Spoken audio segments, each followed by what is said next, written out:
Alright, grade 8s, welcome to lesson 1.4, calculating powers, found conveniently in your textbook on page 16. Also in your textbook, you'll notice that the goal is to represent and calculate numbers expressed as powers. Okay, you also know them as exponents and whole numbers and some decimals sometimes. Okay, so let's go through this. Okay, so definition: power, a numerical expression that shows repeated multiplication, like a shortcut, essentially.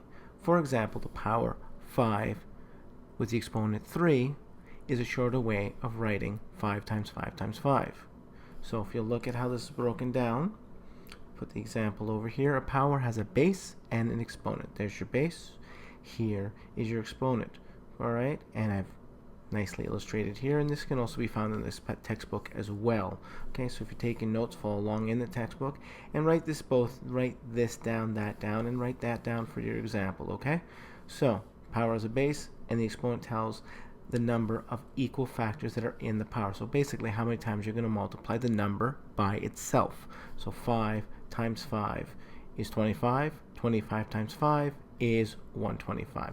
There's a short way of doing it. Pretty simple stuff. Okay, so there's two ways that we can work with it: one as a whole number and two as a decimal. So let's work this out. All right, so see our whole number 2.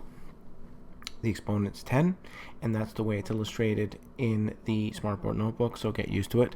Okay, so 2 to the power of 10 in its long form or its expanded form, it is written out like this: 2 times 2 times 2. I am giving you my word that there are 10 2's in there. Okay, so 2 to the power of 10 will equal 1024.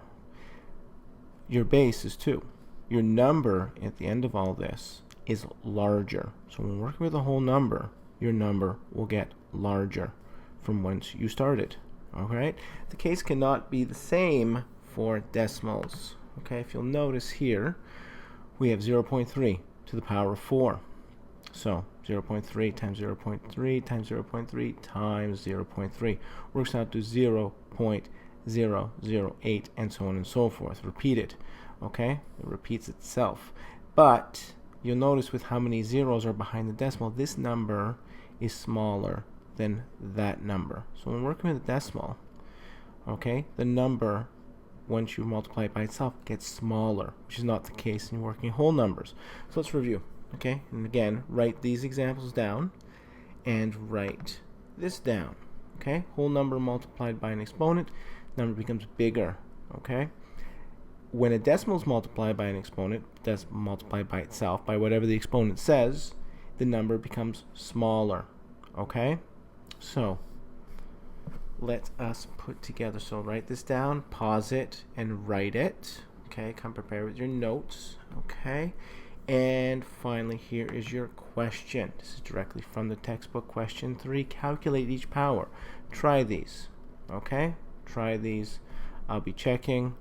Okay, try them out. Notice what happens to them. Okay, and then we'll discuss tomorrow. So that's all for now. Take good notes, go back and review, make sure you have everything, and we'll review tomorrow and go and get to work. All right, thanks guys.